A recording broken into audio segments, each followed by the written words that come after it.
Hi guys, came down to the waterfalls, but I guess because it's been raining so much that the water's not blue, it's actually milky white. So, unfortunately, there's really nobody here, and the water is not nice and blue like it normally is.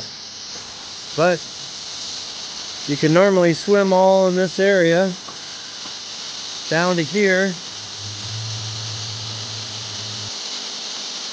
and then you can actually go onto those waterfalls over there, which I'm not going to go across into the water because it's really murky. But yeah, kind of a bummer, guys. But it's okay. We went adventure. We saw it. We're going to go to another waterfall. Talk to you guys later.